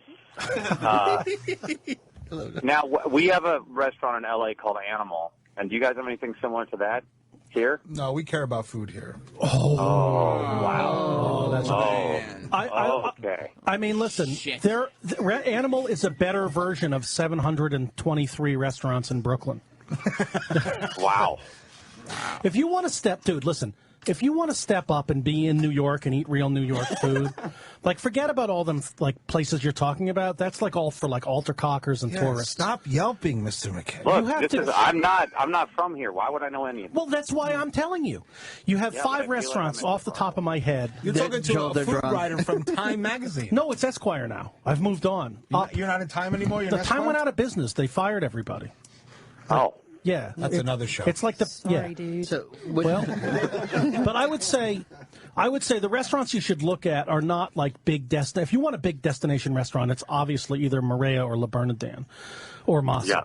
But if you want to just go and have a fantastic dinner with great food in a true New York atmosphere with real New Yorkers, you're looking at Barbuto, Commerce, Hearth, restaurants like the Vinegar Hill House, Osteria Marini. Peasant Cafe. I mean, those are the kind of, maybe not, but I mean like MP Taverna, like Tertulia. Those are the real restaurants. Let me tell you The Peasant is a place that's been open for 12 years in New York City. Yeah. Open 12 years in New York City. The only thing more spectacular than that is living in Ohio and keeping 3 women kidnapped in your basement for 10 years. It's that. That sounds very smelly. That must be better. Having the 3 women in the basement must be better. So Peasant, Carlo, he's one of the best chefs. He built his own kitchen, hand by hand. He made his own ovens, and it's unbelievable. Go there, eat there. That's a wonderful restaurant. There's no celebrities there. All the bloggers are gone. Everybody's gone. And it's real New York food. Nice. His wife is the hostess. She's sitting there. You'll know her. She has a wood oven. 1660-70 Rolex Submariner on. You'll know it. And then she's in the front. Frank's in the back. And they're doing real food. I went there with Guy Fieri the other day. And he was Name there dropping. cooking on Father's Day. On Father's Oh, Day. you went with Guy, so how was the popcorn shrimp? Dude, don't fuck around. He's a good guy. He's right, though. All right, Joel, we'll let you enjoy your dinner, and hope to see you soon. Now, do you guys like Luzo? Yes, I actually am a big fan of Luzzo. Luzzo is like the 3rd best Do you pizzeria see how in Lower Manhattan. he quietly corrected your pronunciation? You're talking about the pizza on First Avenue? Have you been to Losers? I live there. I live there. That's my house. You're talking Leslie's about. from Yazoo City, Mississippi. What's She's your been to favorite Losers. pizza in the city? DeFara. The best pizza anywhere in the Lombardi's. world is DeFara. I love Ruby Rosa. That place is. Yeah, that's all right. I like Lombardi. Can I don't mean to dissent, because I have the utmost respect for you. We're as not a- in the fucking Supreme Court. It You blows. can say whatever you yeah, want. Lombardi's blows. That's been like riding It's on salty. Your it's been- mother. It's been in my humble opinion, that's been riding on its coattails for years. There's so much great pizza, and it is very good, What about but it's not in Roberta's? the top level. Roberta's in Brooklyn. That's a very good pizza. I wait 3 hours. Yeah, the working man slice is the best thing there. Yeah, I wait 3 hours. I have the smallest titties between all 3 of us. I say Lombardi's. That's why you have the small titties. Thank you, Joel, for calling in, though. Roland, thanks. Holy shit, man, Joel. I learned a lot. In this 4 minutes, I have learned more about. Joel, you can email me personally at any time, and I will give you the restaurant hookups. All right, what's the email? I gotta say it on the radio. Joel, I'll text it to you. Dude, no, just say it. What's the problem? All right. It's josh@metopia.org. All right, great. No, yeah, I'll take it. Is it really? Yeah. Oh, great. He's the best. He's probably the best food writer of our lifetime. No, you really think that? I think so. You know what? That feels nice. All right. Well, this is Roland. Congrats on the show. It's great. Thanks. Hope to see you soon, though, Joel. Never. All right, no. Yeah, I will, definitely. I know. Definitely. I'm a big fan, man. All right, Joel. Thank you so much, you guys. Enjoy your dinner. I will be emailing you. Okay, see ya. Have fun at Il Menino. He's so going there. He's so going there. We have a caller, Kim from KC. Uh-oh. Yeah, that's me. Go. Hello. Yeah. Can you hear me? I can hear you, unfortunately. All right. I had a question for the barbecue guys. I'm doing a brisket tomorrow. Should I soak my wood chips, my wood chunks?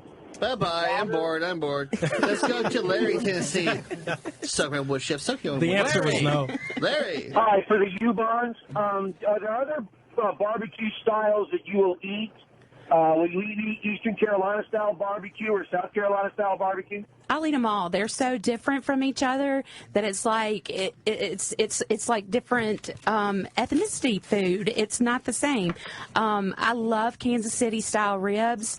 I love South Carolina pulled pork. So yeah, I mean, it's barbecue is so different from region to region that it's like totally different fare. Yeah, I wondered with you being raised in world-class barbecue, if you would be interested in the other styles, because my personal But what is world class? Because no other country competes, right? Denmark's got a team. Denmark's got a team. Why did you go up against the best? If you're the Denmark best, kicked ass why at did they Memphis come United. up against you? Come on, you can only. But I'm saying they're not. I'm not trying to fight with you, GI Joe. All I'm You're trying to fucking say with Larry is again. All I'm trying to say is, there's no other country that competes in barbecue, right? Not now, but we're seeing barbecue as a trend kind of starting to jump. Let's see if Pat Martin has an opinion about this. Hey, Pat. Mr. Pat Martin, welcome back. I'm sorry, the Cuban hung up on you. He's an asshole. He knows that's not true. One too many Bloody Marys. Pat, are you the Pat Martin from Virginia or the other Pat Martin? There's only one Pat Martin. That's a definitive answer right there. Thanks for you to find out who the guest is. Yeah, Are you the Pat Martin from my child support case, or are you? Let me put it to you: that Pat Martin is a Pat Martin's plural. Oh, okay. That guy has an S on his last name. Spit, Pat. Spit. Pat, where's your new restaurant located at that you're at right now? I'm at Martin's Barbecue in Mount Juliet, about 15 minutes east of Nashville. How slammed have you been? We've been really slammed. Really slammed. It's a new restaurant opening. Everybody's curious about it and excited, and I'm glad they are, but it still doesn't take away from the pain, the misery and all the bullshit that happens in a new opening. But it's fun at the same time. Yeah, I met you at the barbecue festival, and your pulled pork was phenomenal. I had tears in my eyes. This guy is one of the truly elite figures in the barbecue community. He was like a rock star. People have enormous respect for him as a barbecue. And yet we hung up on him as soon as Joe McHale called up. He's a big star. What are you talking about? Pat Martin's been my friend for a long time. Pat is probably one of the things that I define barbecue by is whole hog cooking. I think, you can make ribs, you can make brisket, you can make whatever the fuck you want to do. But cooking a whole pig, incredibly challenging. Every time, it's incredibly challenging. The temperature of the pig, the thing, where'd the pig come from? It's not even about that. I mean, think about what it's like to cook a pork loin, like how lean a pork loin is, and then think about cooking a pork shoulder. I haven't cooked a pork loin since I quit from the gay bar that I was. Yeah, no, pork loins is from hunger. But it's awful. And Pat does a whole hog the right way. He cooks it skin side up. He doesn't just stew it in its own fat. Right. Yeah.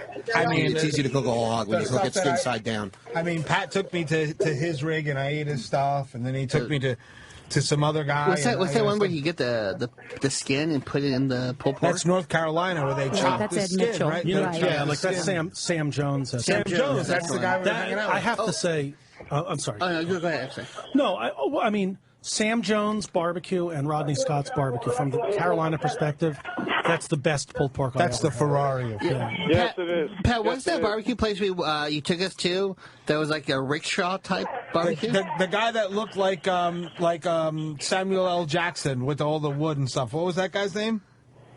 Rodney. Which bar? Yeah, Rodney. Is it Rodney or Rodney Remember Scott? the guy that built it all out of like tinsel and stuff? He built the whole. It was Rodney. That's Rodney. Yeah. Rodney Scott. Yeah. He's part of the Fatback Collective. Rodney. He was doing a good job. He was making great. some good stuff. He's really great. Rodney made me and Sam both look like dumbasses because me and Sam spent, I'm embarrassed to tell you how many thousands of dollars on our rigs, and Rodney goes out here and gets some 1-inch tubing, sheet iron, and fucking makes a big square box and puts sheet metal on it. This guy gets a barrel and he welds truck axles through it to keep the wood from falling through. I mean, he is a true pro. Yeah. He cuts down trees with a chainsaw for his Well, wood. that's what Pat was telling me. Pat says, "Hey, this guy cuts wood half the day and does barbecue half the day." He's making his own charcoal. It's unbelievable. Unbelievable. But we're talking about Pat Martin. He's making him talk about some other barbecue. No, I love Pat Martin. Pat Martin will be on this show every day doing the weather if we could. Pat Martin's awesome. I love Pat Martin. Yeah, I mean, it changes. It's like before, like the cooking. Now they're like each cook is like a celebrity. And when he walked through that barbecue festival, people were just like pouring in. I mean, you got to realize, like in the barbecue community, there's like a dozen guys. You know what I mean? It's like. It's one of those things like if you were like at where's the Football Hall of Fame? Canton, Ohio or something? Let me ask you a question, Josh. In the 70s, if Pat Martin was a rock singer, who would he be?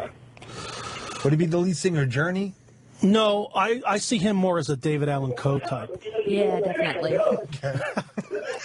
Wow. What would Gary be, Leslie? I just knew Journey. What would Gary be? Show him Steve Perry. Sinatra? Oh, no. Definitely not Billy Davis Jr. But Pat, you are a great barbecue, and I have immense respect for you. I've only gotten to try your food in New York, though. I mean, Can people really, when you do it out of town and you go to places like, are they really tasting your product, or is it like you have to? Is it like terroir, like it has to be, where you cook it? Well, when you do something like Big Apple and you have that many people, I don't think any of us are. I don't want to say.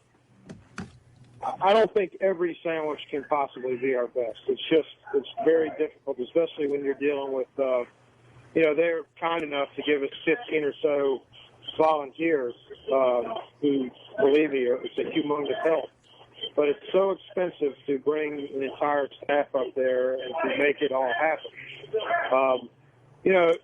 Other events like food and wine events where you're doing maybe 250 or 300 people at a VIP, that's a lot easier. When you're doing 6,000 people, it's much more difficult, and it bothers me a lot. I try not to actually walk over and see the sandwiches too much because I just get pissed off, because I want them to be perfect for everybody, even whoever the schmuck is that's coming up and grilling me about, how much he knows about cooking barbecue and all this stuff. I still want him to have a great experience. Pat, we have one of your buddies on the other line. Adam Perry Lane's on the line. I love that guy. I've never met him, but his book that just came out is, I don't know if this means anything to him, but I've got Reese fingerprints and Dirk fingerprints all in his face. That's cool. But this guy, there's some people that come out with books. Every spring people come out with all their grill books, and 90% of them are the same bullshit. That's so true. The truth. There are some guys that come out and really try to change things and really push an envelope's a strong word, but really challenge things. And, but you're one of them, Pat. You know what I mean? You're one of them, Pat, and you're doing a fantastic job, and it's fantastic. It's like my buddy Matthew Sprawls. He has a barbecue team out of Illinois called Motley Q. And they became the grand champions the other year. Yeah, we'll say hi to Adam. Hey, Adam, how are you? Go ahead. Hey, man, how you doing? Great. We have Pat Martin on the line, too. He loves you. Hey, Adam, how you doing, man? Thanks for the compliment. That's really kind of you. Well, it's the truth, man. It's the truth. Adam and Chris Schlesinger are the two guys I've never met who I respect. I just respect immensely. Oh, thanks, pal. Appreciate it. Adam, I go to your place a lot. I drink a lot in the middle of the day.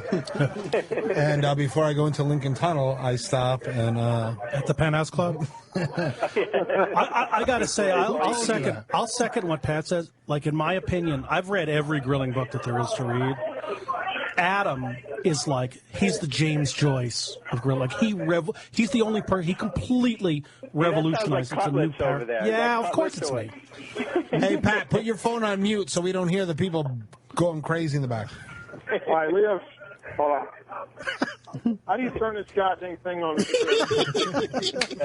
That's barbecue, boy. That's barbecue. What do you do, turn around, tell everyone to shut the hell up? That's a real chef, man. Is that it? Close enough. Close enough.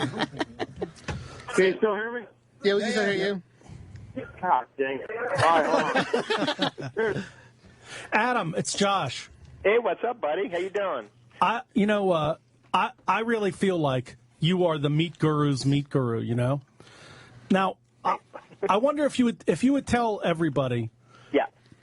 Adam has a thing that he did. He did it for like on a Bon Appetit video, and he was going to do it. Tell me about we lost his baseball bat. Yeah. He has a thing where he takes a rib roast, he pulls out part of the bone, and he beats the fuck out of it with a baseball bat so he can cook it like a steak. It's one of the most. Yes, yeah, that's amazing. And you know what he does? He takes like charcoal on a microplane and makes like charcoal salt. This man is And then he gives it herbs and makes like a little brush. Yeah, with a board dressing. Yeah. All right. Well, anyway, I'm sorry. I don't mean We'll stick to drinking beer and smoking meat, low and slow. No, Adam. Your food is fantastic. I didn't understand barbecue until you opened your place. I went to a birthday party and he did the whole hog in the back, and I was like, oh. I thought you were going to say at the Penthouse Club. So no, I go. Adam there had a great steakhouse at the Penthouse Club. Yeah. Adam is as good with steak as he is with barbecue. This is just his thing now, is grilling and barbecue. Like, His classical French training. He can do anything. That's why he's so good at grilling and barbecue. I got to get you guys out because I'm doing this. I just bought a 45-foot flatbed trailer, and I just mounted. I customized this barbecue pit with the guys at J&R, and have a coal generator. We're burning pecan and post oak, and we're going to cook 3 days a week. I'm sleeping down there in Los Angeles in Kimmel's parking lot. Yeah, and, are you doing a pop-up restaurant outside Kimmel's parking lot? Yeah, it's starting July 9th. We call it like the pop-up word kind of gets to me a bit, so I kind of like changed it up, and I'm like, we're going to call it the backlot barbecue, because pop-up is just, I don't know, it's kind of just like so many people are doing that, and just kind of seems so temporary. For us, we're going to do this for 2 months, and I got a cool Airstream in the back. I'm going to sleep there. I'm going to slice everything myself. I'm going to cook everything, and no automation, just all a shovel, coal, and burning wood. I was really inspired by, Josh turned me on to this video, Rodney Scott of Cut, Chop, Cook. Yeah, and I just was like literally, I was on the phone. I'm like, this is it. I got to recreate this, and it just was like a cleansing experience. It's like doing like a water fast or something. Just there's so much gadgetry out there. Once you got to reset the clock and just like bring it back to the truth. Like, wouldn't you agree with me, Adam? Like, Rodney is almost like a kind of like, not a religious figure, but I mean, he's somebody like the Dalai Lama of barbecue that, like, when you get back to the most elemental thing in barbecue, like, there's something pure about what he does. It's almost like living history. It is. Yeah. It's beyond. I mean, the guy blows me. Aside from being a really genuine, unbelievable, nice guy, I had the pleasure of meeting him at Metopia, up in New York, and which is Josh Jaworski's gig. Yeah, it was an insane event. Aside from that event, it was raining so hard. I remember I was barbecuing Aaron Franklin. We were like ankle deep in water, afraid we were going to get electrocuted because we had like all these power lines underneath. Besides that, so we were cooking right next to them. These guys were just burning, making charcoal, and I'm like, oh man, I got to start doing that, And so it just became a reality. But Rodney Scott, he's unbelievable. This guy. Did you ever make pig bone charcoal yet? I have not. That's something that Sean and Rodney do, where they burn down pig bones into charcoal. So it's like another layer of pigness.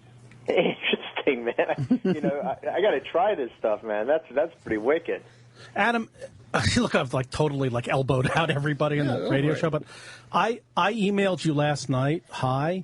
And oh my God! I'm trying to talk Adam. Put your lipstick on slowly in the mirror. I'm trying to talk Adam into cooking at Metopia, Texas. Can I tell them about the idea that I suggested? And you can tell my answer to you. Yeah, this is one of the best things I ever had. Like, I'm totally saving this email forever.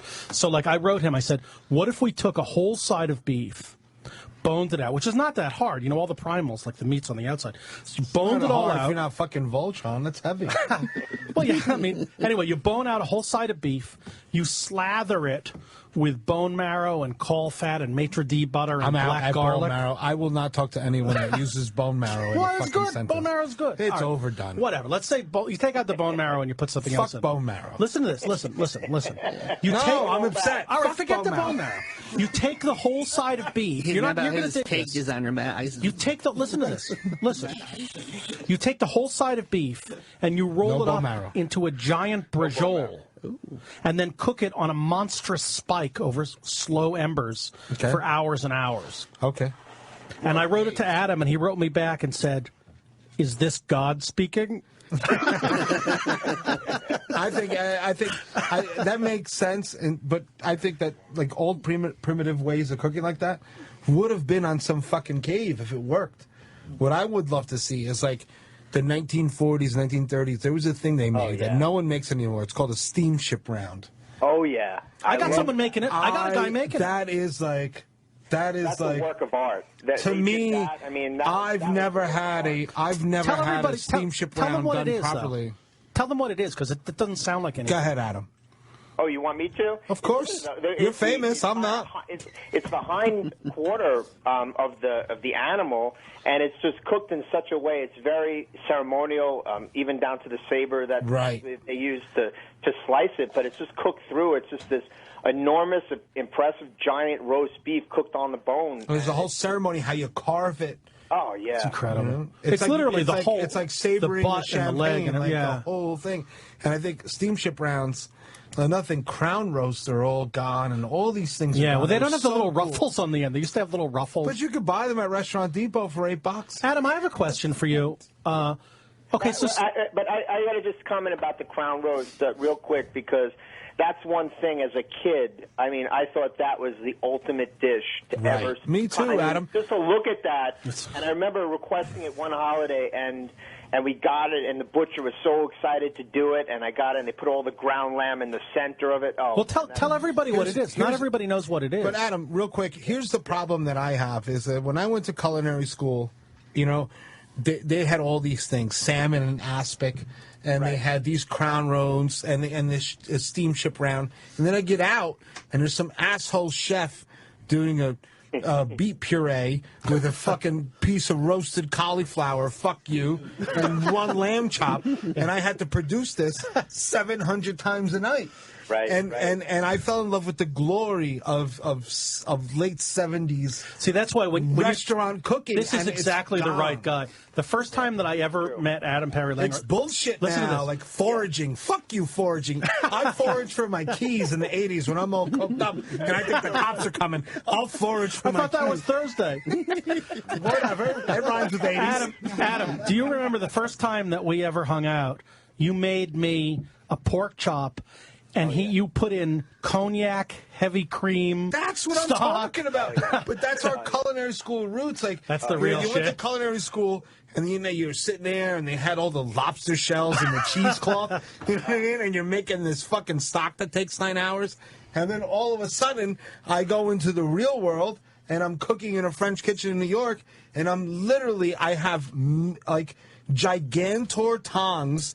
And I'm putting pieces of cauliflower on top of a celiac puree. Fuck you! I want a fucking piece of beef the size of my Are we mom. related? I'm over it. I'm so upset. I was sold a pack of goods that are garbage. I think so. I think that stuff's coming back, and I love that you're so passionate about it, because We got to bring it back. it's true. I mean, I love these classics that are out there, and you know, the classics like went through this phase where they were the classics, and then they were slightly interpreted, and then they were just completely removed and then lost. And I Right, think because that, like the sensors that are in everyday life are falling into food, and that's impossible. I mean, today before the show, I sat and I drank a bunch of bourbon and had shrimp cocktail. And we all had cronuts. Because I thought that was perfect. And Ozerski is still in the pulled pork. You know, I sat there and they had the fresh horseradish and the cocktail sauce, and that's living. Right. Well, I mean, the problem is, Adam, maybe correct me if I'm wrong. I feel like a lot of the guys that are cooking now came up eating tweezer food. So, like, their trust whole a skinny point of cook. view is punks. different than, like, your point of view or our point of view. Am I wrong about that? Well, I mean, I try to stay away from like intense, like gross generalizations, because I think deep in the heart of every true cook or every true chef, I think they really do have a deep reverence for like different time periods of food, and it's not. And anybody who just basically says, "Well, this is all I'll do," I just don't really pay much mind to. I think there's really a place for just everything as a moment in time. Now, I don't really my answer in terms of getting into barbecue and live fire cooking was really my kind of answer, my fuck off to like the immersion cookers and all the different. Fuck those people. Yeah, because Fuck those Mr. Gadget, but don't Mr. get me Wizard wrong, I think that motherfuckers. it has its place. You know, I think. Yeah, we won't even put a fan in our firebox. I'm not gonna subscribe to a whole cuisine whose patriarch has fucking tongue cancer. I'm not Ooh, gonna that's do not it. a nice thing to say. It's not, but That's it's not- the truth. that's not. Old French chefs. Reel it in, pal. I'm sorry, I get very excited. But there is a larger point. To me, Adam, tell me if you think this is wrong. To me, sous vide is a perfect symbol of everything that is wrong. It's like the analog versus digital divide. No, but look at this. I agree with you. Don't deny it. I think it has its place, but it's not the answer. I think that this stuff is. I didn't get into cooking to push a button. I would have been like Thank you. a lawyer or something. I don't know what I would have done, but I wouldn't have cooked. And you know, everything that cooking is about is not that. But I think it does have its place, and I think it does. It's just not the answer. I'll say that. Adam, the stuff that I eat from your restaurant, before I go back into New Jersey, it's rooted in something so old that I eat it. It's fantastic. Listen, I enjoy your food every day. I mean, and you can only imagine what Adam's food is like when Adam himself is cooking it. I mean, you've had I it. hope you guys are you guys ever going to come out to LA anytime soon? You know, this thing I'm putting together, I'm telling you, it's as intense and as real as I mean, this is like the pinnacle of everything I've been working towards. Don't you have like a metal shop now, and you're making your own knives and machines? Yeah, and I stuff? just got back from Sturgeon Bay, Wisconsin, because I got into metalwork some time ago, and I finally just put together a metal shop here in Lawndale. So I've been into forging steel and creating things. Everything centered around meat and beef. Like, I wasn't really happy with a lot of the knives and things that people are putting out there, just like as a diner. So I've just been getting into making cutlery and things along those lines. Yeah, if you're in L.A., though, they say you're going to have your sliced beef short rib with pickles, sweet onions, pulled, or your pork butt, green apples, and much more. It's at 6835 Hollywood Boulevard. Is Kimmel going to be out there cooking with you? Because I know he's a chef also. Well, you know, look, him and I, we cook all the time together. He's the fucking best. He really is unbelievable. I don't know. I hope he will, you know, but he's busier than can be. But at the same time, you know, I know we'll be eating there a lot. That's Yeah. for sure. I hope he comes to cook with me. Hopefully you get him back to Fat Kimmel. I love that. Yeah, he's awesome. Yeah, we're running out of time, but it's AdamPerryLane.com. Thank you, Adam, for calling in. It's been a great treat. Man, thanks for having me. Great country. Thanks, Pat, also for the compliments, and Josh, fucking amazing. Great. Listen, I give you a compliment too. Yeah, I just want to add one thing. Adam's book is called Charred and Scruffed. No one who's serious about live fire cooking should be without it. Fair enough. Awesome, bud. Thanks, pal. Thank you, guys. Be good. We have only time for maybe one more call. Rich from Georgia. Hey Good. guys, I was going to say that you need a book about cooking it open a flame if you're north of. Well, okay, boy, Jimmy, Mississippi. Yeah, enough of you. He's so mean. Hey. Tim Byers' book is like what he's talking about. Is Tim Byers' book. So you think near? That guy's in his metal shop making cool stuff down at the restaurant where Leslie and Gary have the restaurant. Gary made what he calls a redneck theft prevention device. Ooh. And what this guy did, he had a couple of kids climb in through the smokehouse through the screen. And they took food out of the fridge and they didn't even eat it. They threw it out behind them. They were vandalizing. He took metal mason jars, broke them in half, and superglued them to the beams where these kids had to put their fucking hands to climb into his smokehouse. Redneck security. Redneck security. That's all we make down. That's all they know how to make down. I do. Help! Somebody help! That's my security. Jim in Mississippi. Jim in Mississippi. Why What's is your there anybody question? from the north? Where's all the Jews? I mean, like, I don't understand. Like, what's this, like Jim Crow Jews? Yeah, I mean, they're not in Mississippi. All right, Jim. Dude, I'm right here. Jewish-ish. I wanted to find out what else you could use the sauce for, and what else you could use the Bloody Mary mix for. How bad is it? Is it Clear Range? Wow, that's somebody that knows us. The Bloody Mary mix is great on just about everything. We use it as a simmer liquid. This is breaking news. Hello, who is this? Pat Martin is back on. Hey, Martin, let's get this Bloody Mary mix into your restaurants. Sorry, Jim. Pat, Adam Pear Lane told Cuban, shut up. He just figured out the mute button. You know? I'm sorry, we interrupted though. I stayed up for all this talk. We gotta wrap it up. Just keep eating. We have a couple more minutes. I wish we could go for like 5 more hours. I could do this like 5 more hours. I'd love to hear Leslie tell us more about the Bloody Mary mix. But do you have anything to add before we head out, Josh?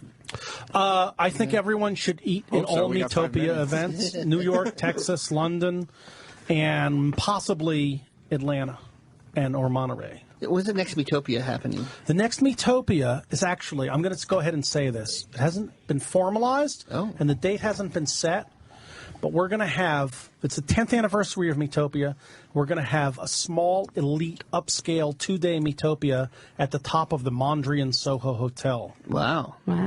So, do you need us to come pour Bloody Marys? Fuck yeah. Right on. You're fucking in then.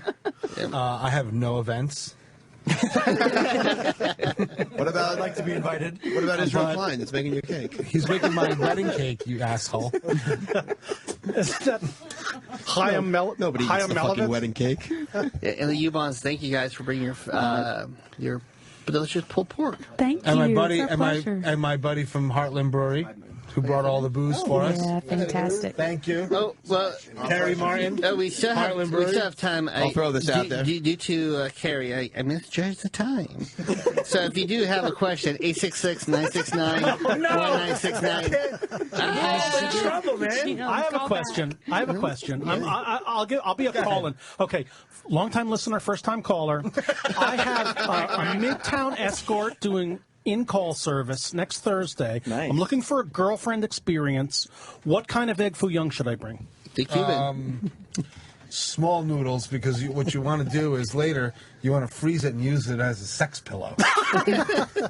I'm learning new things every time I come to New York Am City. I the only one that knows that? You know that I know a guy who's very wealthy. Okay. And one day I was sitting there bullshitting with him, and he goes to me, he goes, you use hookers? So I'm like, no, not right now. But Relaxation therapists. he's like, I hire hookers, and I have them have sex with a legion of mannequins that I have in my living room. And then I masturbate watching them kiss my mannequins. This is a true story. This guy owns like 30 fucking restaurants. Roland's wishing it was 10 minutes. And ahead right now. I said, that's fucked up, Roland. You know what I mean? Like,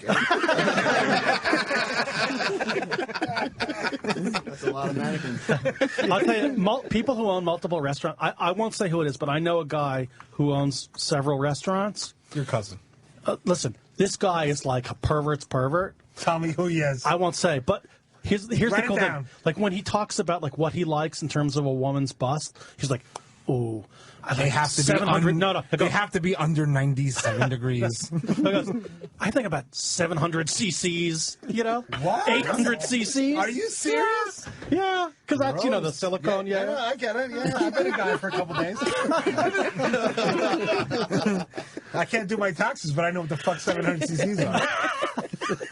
What's the next article you're working on right now? For I'm Esquire? doing for Esquire. I have a big thing coming out about Chinese pork. The Chinese bought Smithfield pork, so it's like the axis of pork evil now. That's going to really affect us down at U-Bonds. It is. Well, And then they cook a lot of Why pork. is it going to be the axis of pork because evil? like What the fuck's that all Smithfield about? pork is pure evil. Everything horrible you ever heard of came under their umbrella. Why? Because they're a giant commodity. They're an umbrella corporation. So they're we hate them holding because they're company. big? We don't hate Apple. We hate them because they bought. Okay, here's the thing with pork. Okay, pork you can do it two ways. You can have animals and feed them and eat them, which is the way you're supposed to do it, or you can create a giant factory like iPhones and like cut off their tails and noses and like squeeze them into gestation crates. That kind of evil shit makes bad tasting food. It's bad for people, and it doesn't help anybody except the shareholders in a giant faceless umbrella corporation that doesn't even have an owner. And now Pork is it's doing being it right. bought by China, which is an even larger and Because more they like impersonal shit like entity. that. Listen, in China, you know what they do in China? like in Occupy China, Wall Street. in China, they will Occupy cook Swine the Street. feet on a duck while it's alive. They'll serve a deep fried That's fish bad. that's half alive and half dead. That's bad. Well, it's not good. And I love Chinese food. I got to adjust my bad and good. So, okay, so it's bad to do this to a pig? Yes. Listen, I love meat. I'm the ultimate meat eater, but I love animals too. Happy animals make But tasty meat. if God didn't want to see animals, he wouldn't have made them out of meat. That's a good bumper sticker line, but it obfuscates. I have a Mazda too. I can't fit it. We are out of time right now. I just want to thank Adam Perry Lane for calling in, Dominic Ansel for bringing the Cronuts, U-Bonds for bringing the delicious pulled pork, U-Bonds sauce John- and U-Bonds barbecue Bloody Mary makes. Josh Orzensky. Oh, fucking Knock him out, bro. Is it Orzens? Or Did you say John Krasinski was Josh here? Orzensky? Shit, Mumsa. I know you know how to spell my name. If he's still around for time, He ran knows the names. whole This is like show. Rupert Krupkin, Hopkin. Joe McHale, Pat Martin, and Joe McHale. Brad Fine at El Molino. and Brett Get the garlic Eldridge bread. for taking these two. Pat Martin's still waiting on the phone. That's the Pat Martin is going to call in and eat him in it. Pat Martin's roasting a pig live. The food court is now closed. Thank you. Bye. The food court is closed.